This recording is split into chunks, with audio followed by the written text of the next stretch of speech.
السلام علیکم۔ آج پیر ہے اپریل کی 4 تاریخ۔ پاکستان میں سر شام کے 7، بھارت میں 7:30، اور یہاں ہمارے اسٹوڈیوز کی گھڑیوں میں صبح کے 10 بج رہے ہیں۔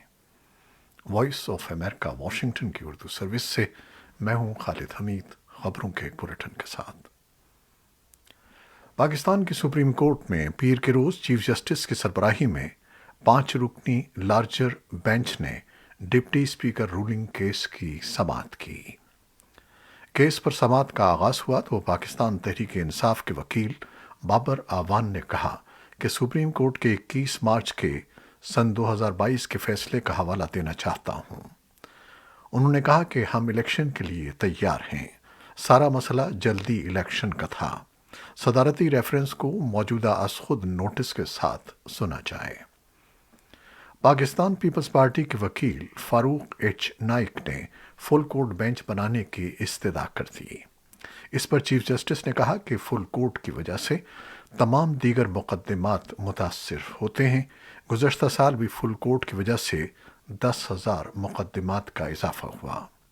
اس معاملے پر آج ہی مناسب حکم جاری کریں گے۔ جو کچھ قومی اسمبلی میں ہوا اس کی آئینی حیثیت کا جائزہ لینا ہے۔ پاکستان کے وزیراعظم عمران خان نے سابق چیف جسٹس گلزار احمد کو نگراں وزیراعظم کے لیے تجویز کیا ہے۔ صدر عارف علوی کے نام لکھے گئے خط میں وزیراعظم عمران خان نے آرٹیکل 224(1)(a) کے تحت نگراں وزیراعظم کے لیے نام کو زیر غور لانے کا مشورہ دیا۔ جسٹس گلزار احمد پاکستان کے سپریم کورٹ کے 27ویں چیف جسٹس رہے ہیں، جو 2 برس اور 1 ماہ تک اس منصب پر رہنے کے بعد 1 فروری سن 2022 کو اپنے عہدے سے ریٹائر ہو گئے تھے۔ سوموار کی صبح ہی صدر پاکستان نے آرٹیکل 224(a)(1) کے تحت وزیراعظم عمران خان اور شہباز شریف کو نگراں وزیراعظم کی تعیناتی کے لیے موزوں نام دینے کے لیے خط لکھا تھا۔ عارف علوی کے نگراں وزیراعظم کے تقرری کے حوالے سے خط پر شہباز شریف کا کہنا تھا کہ صدر آئین شکنی کے مرتکب ہوئے ہیں، لہٰذا وہ اس مشاورت کا حصہ نہیں بنیں گے۔ انہوں نے کہا کہ صدر اور وزیراعظم نے قانون توڑا ہے اور سوال یہ ہے کہ وہ اپوزیشن سے کیسے رابطہ کر سکتے ہیں۔ شہباز شریف کے جواب پر رد عمل دیتے ہوئے تحریک انصاف کے رہنما فواد چودھری کا کہنا تھا کہ شہباز شریف کو نگراں وزیراعظم کی مشاورت کا حصہ نہیں بننا چاہیے تو ان کا اختیار ہے، تاہم تحریک انصاف 2 نام دے چکی ہے اور 7 روز میں ان ناموں میں سے ایک کا انتخاب کر لیا جائے گا۔ پیپلز پارٹی کے بلاول بھٹو نے کہا ہے کہ حزب اختلاف تحریک عدم اعتماد کے ذریعے حکومت کا خاتمہ چاہتی تھی، تاہم حکومت نے ہمارے دباؤ میں آ کر خودکشی کر لی ہے۔ انہوں نے کہا کہ اگر عمران خان استعفیٰ دیتے تو یہ آئینی عمل ہوتا۔ پاکستان تحریک انصاف کے رہنما اور سابق وفاقی وزیر فواد چودھری نے پاکستان تحریک انصاف کے رہنما اور وفاقی وزیر فواد چودھری نے بلاول بھٹو زرداری کو تجویز دی کہ نیشنل سیکیورٹی کے معاملات پر گفتگو میں احتیاط برتیں۔ پاکستان اسٹاک مارکیٹ میں کاروباری ہفتے کے آغاز پر ہی شدید مندی کا رجحان دیکھنے میں آیا اور مارکیٹ ایک ہی روز میں 1250 پوائنٹس گر گئی۔ مارکیٹ تجزیہ کاروں کا کہنا ہے کہ سرمایہ کار ملک کے غیر یقینی سیاسی حالات میں حصص خریدنے کے بجائے بیچنے کو ترجیح دے رہے ہیں اور اس میں سب سے زیادہ فروخت بین الاقوامی سرمایہ کاروں کی جانب سے کی گئی ہے۔ ان کا کہنا تھا کہ ایک جانب مارکیٹ گراوٹ کا شکار ہے تو دوسری جانب روپے کی قدر میں شدید کمی کی جا رہی ہے اور رواں مالی سال میں امریکی ڈالر کے مقابلے میں روپے کی قدر میں 16% سے زائد کی گراوٹ دیکھی جا چکی ہے۔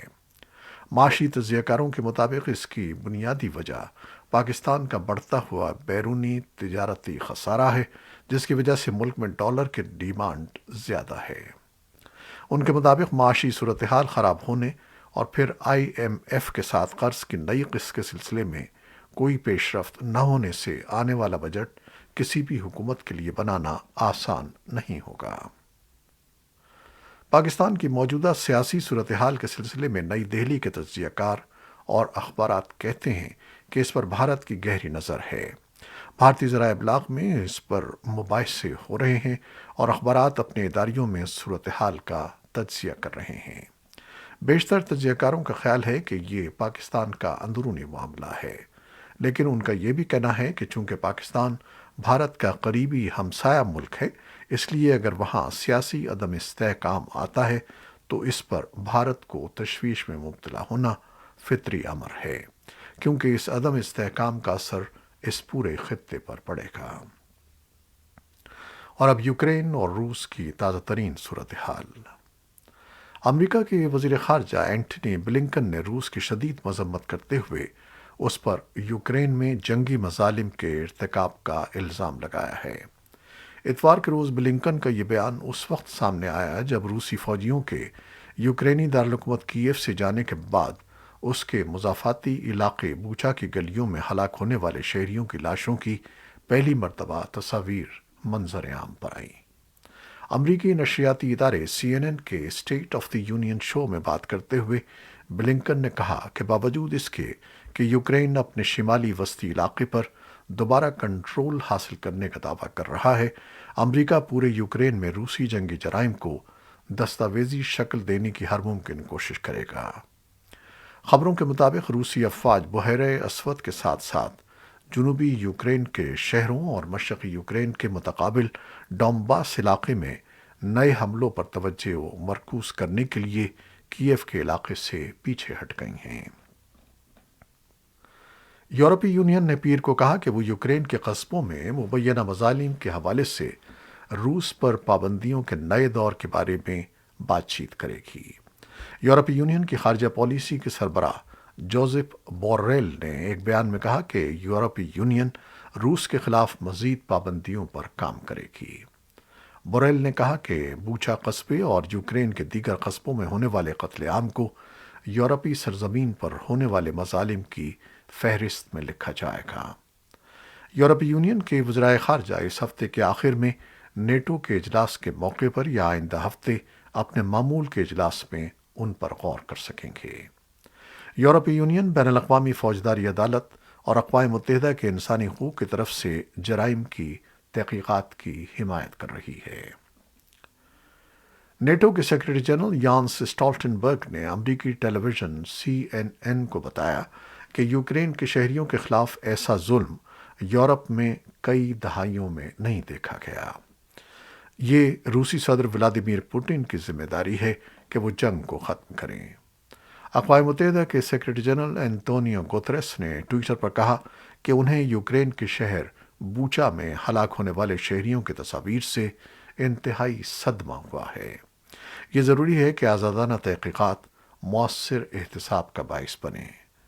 فرانسیسی صدر ایمانوئل میکرون نے پیر کو کہا کہ یورپی یونین کو شہریوں کے قتل کے رد عمل میں روس پر مزید پابندیاں لگانے کے لیے تیار رہنا چاہیے۔ یوکرین کے چیف پروسیکیوٹر ایرینا وینیدی گوتووا نے اتوار کو کہا کہ روس کی طرف سے ممکنہ جنگی جرائم کی تحقیقات کے دوران حکام کو کیف اور اس کے اطراف میں 410 لاشیں ملی ہیں۔ رائٹرز کی رپورٹ کے مطابق پروسیکیوٹر جنرل نے کہا کہ گواہوں کا انٹرویو بعد میں کرنا پڑے گا کیونکہ وہ انتہائی صدمے کا شکار ہیں اور جو کچھ دیکھا گیا ہے اس کے بارے میں بات نہیں کر پا رہے۔ یوکرین کے صدر ولادیمیر زیلنسکی نے اتوار کو ٹی وی انٹرویو میں روس کے حملے کو نسل کشی کی مہم قرار دیا۔ امریکہ کے نشریاتی ادارے سی بی ایس کے پروگرام فیس دی نیشن میں بات کرتے ہوئے زیلنسکی نے کہا کہ یوکرین میں 100 کے قریب قومیتیں آباد ہیں۔ انہوں نے روسی حملے کو ان قومیتوں کی تباہی اور قتل و غارت سے تشبیہ دیتے ہوئے کہا کہ ہم یوکرین کے شہری ہیں اور ہم روسی وفاق کے آگے جھکنا نہیں چاہتے۔ انٹرویو میں انہوں نے کہا کہ یہی وجہ ہے کہ ان کے ملک کو تباہ کیا جا رہا ہے۔ انہوں نے روس پر پابندیوں کا بھی مطالبہ کیا۔ انہوں نے کہا کہ ایسے اقدامات 21ویں صدی میں یورپ میں کیے جا رہے ہیں، یہ ایک پوری قوم پر تشدد کے مترادف ہے۔ یوکرین کے اعلیٰ حکام نے کہا ہے کہ روس کے اتوار کو میزائل حملوں میں تیل ریفائنری اور بندرگاہ سمیت اوڈیشہ شہر کے قریب اہم بنیادی تنصیبات تباہ ہو گئی ہیں۔ خبر رساں ادارے رائٹرز کے مطابق روس کی افواج نے اور ڈیسا شہر جو یوکرین کی نیوی کا اہم اڈہ ہے اس پر حملہ کیا ہے۔ اس کے علاوہ ماریاپول اور میکلیف کی بندرگاہوں پر بھی حملے کیے گئے ہیں۔ روس یوکرین جنگ کے دوران تیل کی تنصیبات پر مسلسل حملے کیے جا رہے ہیں۔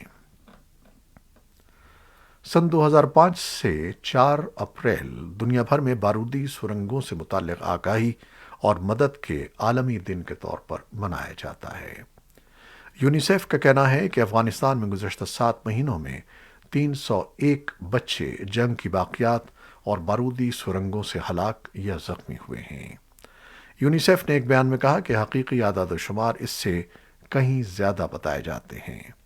آئی سی آر سی افغانستان کے دفتر کی سربراہ ایلوئی فلین نے ایک ٹویٹ میں کہا کہ جنوری سے اب تک دھماکہ خیز مواد سے 200 سے زائد افراد ہلاک یا زخمی ہوئے ہیں، جن میں سے نصف بچے ہیں۔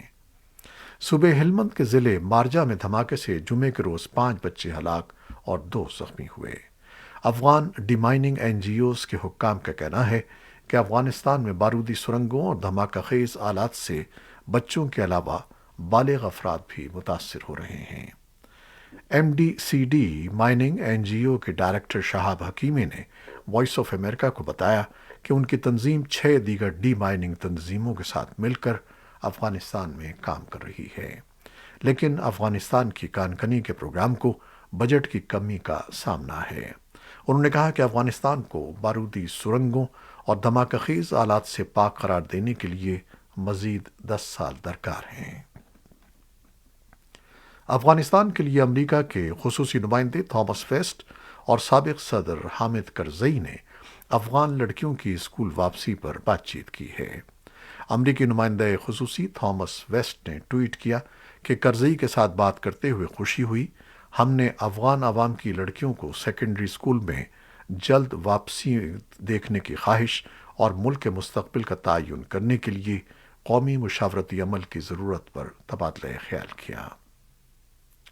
افغانستان کے دارالحکومت کابل میں عینی شاہدین کا کہنا ہے کہ شہر کے مرکز میں ہونے والے ایک دھماکے میں کم از کم 15 افراد زخمی ہو گئے ہیں۔ فوری طور پر یہ واضح نہیں ہو سکا کہ دھماکے کی وجہ کیا ہے اور کسی نے فوری طور پر اس کی ذمہ داری قبول نہیں کی ہے۔ طالبان حکام نے فوری طور پر کوئی تبصرہ نہیں کیا۔ علاقے کے ایک منی چینجر نے بتایا کہ دھماکہ ایک بازار کے اندر ہوا جہاں منی چینجر کام کرتے ہیں۔ دھماکے کے بعد مارکیٹ بند کر دی گئی۔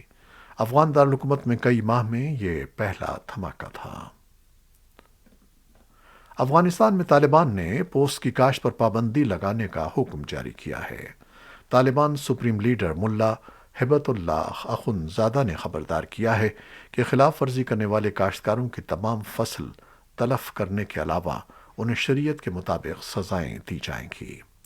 سپریم لیڈر کی جانب سے جاری کیے گئے ہدایت نامے میں پوست کا استعمال، نقل و حمل، تجارت اور اس سے منسلک ہر قسم کے استعمال جیسے شراب، ہیروئن، ٹیبلٹ اور چرس وغیرہ پر بھی پابندی لگا دی گئی ہے۔ اس کے ساتھ ساتھ افغانستان میں منشیات کی فیکٹریوں پر بھی پابندی لگا دی گئی ہے۔ ماہرین نے طالبان کی جانب سے جاری کیے گئے ہدایت نامے کو خوش آئین قرار دیا ہے کیونکہ دنیا بھر میں کی جانے والی دہشت گردی کی کارروائیوں کی براہ راست معاونت نارکوٹکس کے کاروبار کے ذریعے سے ہی ہوتی ہے۔ نئی دہلی کے زیر انتظام کشمیر کے جنوبی ضلع شوپیان میں سن 2020 میں ایک آپریشن کے دوران 3 نوجوانوں کو ہلاک کرنے کے واقعے میں ملوث فوجی افسر کیپٹن بھوپندر سنگھ کے خلاف کورٹ مارشل کی کارروائی شروع کر دی گئی ہے۔ مقامی پولیس نے اس واقعے کی تحقیقات کے لیے ایک خصوصی ٹیم تشکیل دی تھی جس نے اس بات کی تصدیق کی تھی کہ ان نوجوانوں محمد امتیاز، محمد ابرار اور ابرار احمد خان کو ایک فرضی جھڑپ میں ہلاک کیا گیا اور پھر فوجی افسر نے ایک اسپیشل پولیس افسر اور ایک عام شہری جو فوج کے لیے کام کر رہے تھے ان کی مدد سے ثبوت جان بوجھ کر تباہ کر دیے۔ اب فوج نے اعلان کیا ہے کہ کپتان بھوپندر سنگھ کے خلاف کورٹ مارشل کی کارروائی شروع کر دی گئی ہے۔ یہ پہلی مرتبہ ہے کہ بھارتی فوج نے اس طرح کے واقعے میں اپنے کسی افسر کے خلاف کورٹ مارشل کرنے کا باضابطہ اعلان کیا ہے۔ سری لنکا کے صدر نے پیر کے روز اپوزیشن کو اقتدار میں شامل ہونے کی پیشکش کی، جبکہ ملک بھر میں مظاہروں میں اضافہ ہوا ہے، جس میں خوراک، ایندھن اور ادویات کی بڑھتی ہوئی قلت پر ان کے استعفے کا مطالبہ کیا گیا ہے۔ صدر گوتابایا راجاپاکسے کی قانون سازوں سے اپیل اس وقت سامنے آئی جب بھاری ہتھیاروں سے لیس سیکیورٹی فورسز مزید مظاہروں کو روکنے کے لیے تیار ہیں۔ صدر نے تمام سیاسی جماعتوں کو پارلیمان میں آنے کی دعوت دیتے ہوئے حکومت کے ساتھ شامل ہونے اور قومی بحران کا حل تلاش کرنے کی کوششوں میں شامل ہونے کی دعوت دی۔ امریکہ کی ریاست کیلیفورنیا کے دارالحکومت سیکرامنٹو کی پولیس کو دو ایسے افراد کی تلاش ہے جنہوں نے اتوار کو شہر کے مرکزی علاقے میں فائرنگ کر کے 6 افراد کو ہلاک اور 12 کو زخمی کر دیا۔ خبر رساں ادارے ایسوسی ایٹڈ پریس کے مطابق سیکرامنٹو پولیس کی سربراہ کیتھی لیسٹر واقعی کی تفصیلات کچھ سامنے لائی ہیں اور عوام سے التجا کی ہے کہ وہ ویڈیوز اور دیگر ثبوت حکام کو فراہم کریں تاکہ قاتلوں تک پہنچا جا سکے۔